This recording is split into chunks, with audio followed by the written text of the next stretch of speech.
دوستو یاد رکھنا، تگڑا اور مضبوط جوان پتہ کون ہوتا ہے؟ جس کی نظریں پوری طرح اس کے کنٹرول میں ہوں۔ یہ علامت جوانی ہے۔ جس آدمی کا پوری طرح، دو لوگ دنیا میں کبھی کوئی کارنامہ سر انجام نہیں دے سکتے، ایک جو حرام کھاتا ہو، ایک جس کی نظر ناپاک ہو۔ محمد بن قاسم جب یہاں آئے تھے نا، تو ایک دن بڑے پریشان تھے، تو ایک بزرگ کہنے لگے آپ کیوں پریشان ہیں؟ کہنے لگے راجہ دہر سے مقابلہ ہے اور ہماری فوج تو سندھ کے رستے بھی نہیں جانتی، زبان بھی نہیں جانتی، لڑیں گے کیسے؟ دو چار دن کے بعد ان بزرگوں کی دوبارہ محمد بن قاسم سے ملاقات ہوئی تو بڑے خوش تھے۔ کہا اب آپ کیوں خوش ہیں؟ کہنے لگے وہ میرا مقابلہ نہیں کر سکتا، میں نے تحقیق کر لی۔ کہا کیوں؟ کہنے لگے نظر کا گندہ ہے، اور جو نظر کے گندے ہوتے ہیں وہ میدانوں میں ٹھہرا نہیں کرتے۔ میدان کے لیے نکلنے کے لیے پاک جوانی کی ضرورت ہوتی، تطہیر مزاج ہونا ضروری ہوتا ہے، پاکیزہ افکار اور سچی اور سچی ستھری سوچوں کا ہونا ضروری ہوتا ہے۔ اس لیے فرمایا کہ میرا مقابلہ نہیں کر سکتا۔ حضرت عبداللہ بن حذافہ کمرے میں تھے تو وزیر کی بیٹی اندر سجی سنوری پہنچ گئی۔ جیسے ہی آپ نے اس کفر کی چال کو دیکھا تو تیمم کر کے نفل شروع کیے۔ وہ ساری رات بیٹھی رہی، رب کا بندہ ساری رات عبادت کرتا رہا۔ عبادت بڑا سہارا ہے، مصلی بڑا سہارا ہے اللہ کے بندوں۔ صبح دروازہ کھولا، وزیر نے اپنی بچی سے پوچھنا چاہتا تھا رزلٹ کیا نکلا، تو وہ کہنے لگی پیچھے ہٹ جا، اب تیرا میرا تعلق کوئی نہیں، میں نے نبی پاک کا کلمہ پڑھ لیا۔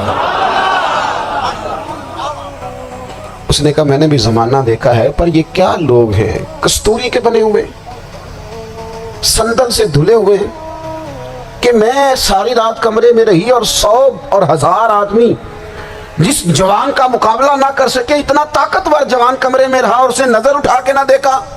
او کچا رنگ للاری والا جڑا چڑھدا تے لیندا رہندا ہے، اے عشق تیرے دا رنگ محمد چڑھیا پھر نہیں لیندا۔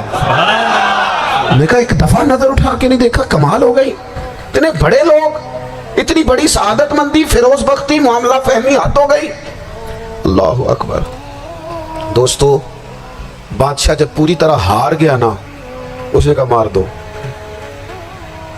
تیل گرم کیا ایک کڑاہی میں، اور جب آپ کو اس میں ڈالنے لگے تو آپ کی آنکھوں میں آنسو آ گئے۔ بادشاہ کا خیال ہوا شاید نرم ہو گئے ہیں، کہنے لگا روئے کیوں؟ فرمانے لگے سوچتا ہوں جان ہی ایک ہے، کتنا مزہ ہے اس کی راہ میں جان دینے کا، کتنی لذت ہے اس کے نام پر مرنے میں، کتنا لطف ہے۔ جے تو چڑھیا اتے دار بھی نہیں تے جے تو وکیا عشق بازار بھی نہیں، تے ایڈا سستا سودا پیار بھی نہیں، تے ایڈا سستا لبدا یار بھی نہیں۔ کئی جنگل گانے پیندے نہیں، کئی دوزخ لنگنے پیندے نہیں، جے وہ اس ملوں بھی مل جاوے ایدوں سستا ہور بپار بھی نہیں۔ تے کچھ سمجھ نہ آوے لوکاں نوں وہ کادے نال شہید کرے، ڈٹھی یار دے ہاتھ تلوار بھی نہیں، پر او دا خالی جاندہ وار بھی نہیں۔ کہنے لگے ایک جان ہے نا، تو دل کرتا ہے ہزاروں ہوتی تو ایک ایک کر کے محبوب کے نام پہ قربان کرتا، جب میرے پاس ہے یہ ایک، کروں کیا؟ حضرت عبداللہ ابن حذافہ رضی اللہ تعالیٰ عنہ جب روئے اور بادشاہ نے یہ بات سنی تو بادشاہ اٹھ کے کھڑا ہو گیا، سارے وزیروں مشیروں کو کہنے لگا تم نے کہا تھا نا بندہ ضائع کرنے والا نہیں، یہ بھی ضائع کرنے والا نہیں۔ کہنے لگا میرا ماتھا چومو، تم جیسے لوگوں کو قتل نہیں کرنا چاہیے، آزاد کرنا چاہیے۔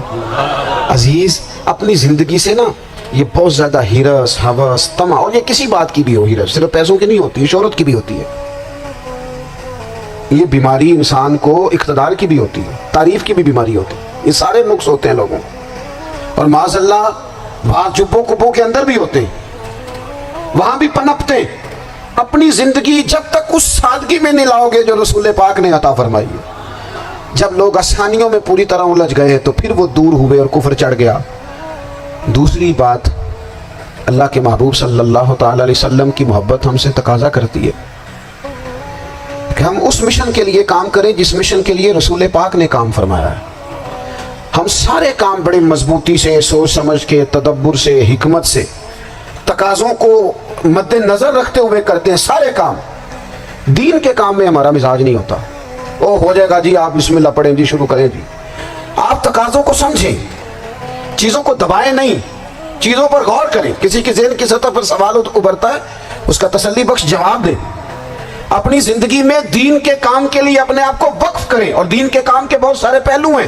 ہزاروں لوگوں کو قرآن پاک ٹھیک پڑھنا نہیں آتا، ہزارہ لوگ ہیں جو قرآن مجید کے مطالب سے آگاہ نہیں ہیں، دین کی بنیادی ضروریات سے لوگ نابلد ہیں۔ میں آپ کو کس طرح یہ بات سمجھاؤں کہ ہزاروں کی تعداد میں طلاقیں اس لیے ہوتی ہیں کہ مردوں کو طلاق کے مسئلے نہیں آتے، انہیں پتہ نہیں ہے کہ مجھے حقوق زوجین کے معاملے میں کیسے چلنا۔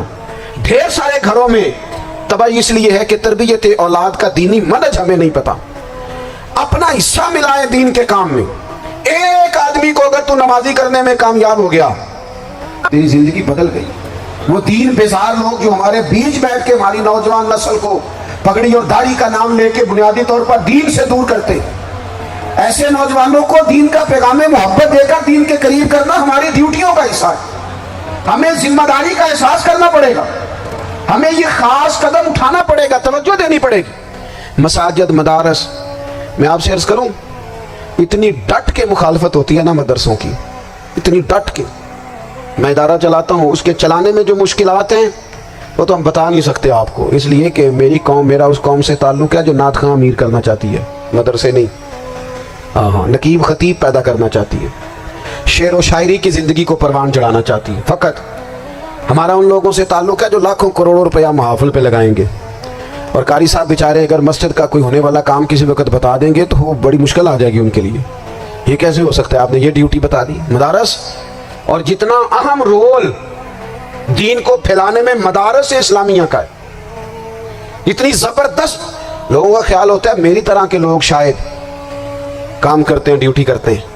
یہ 10-15 لوگ آپ کو نظر آتے ہیں جو آپ کو کہیں میڈیا پر یا ادھر ادھر ڈیوٹی کرتے، مخلص لوگ اپنی جگہ پہ، وہ بھی بڑا ہی کام کر رہے ہیں، جو میڈیا پہ آ کے بھی اخلاص سے اور درد دل سے کو دین کی، ان کی بھی کسی بات کی حوصلہ شکنی نہیں۔ لیکن ہزارہ اساتذہ جو مدارس میں بیٹھ کے پڑھاتے ہیں، جنہوں نے وہ سارے لوگ تیار، آپ سمجھ نہیں سکتے کتنا بڑا کام۔ حفظ کا استاد جو ہوتا ہے نا، اس کی ڈیوٹی 24 گھنٹے ہوتی ہے فجر سے پہلے، اور اس نے بچوں کو اٹھانا۔ تنخواہ تو ہم انہیں دینا نہیں نہ چاہتے جی، تنخواہ نہیں دی انہوں نے، ہمیں مولوی امیر نہ ہو جانا۔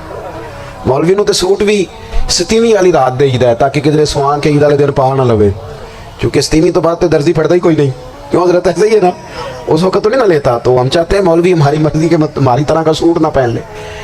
مدارس کی مضبوطی، آپ یہ دیکھ لیں، یہ صلاح الدین ایوبی کا تعلق بھلا کس چیز سے تھا؟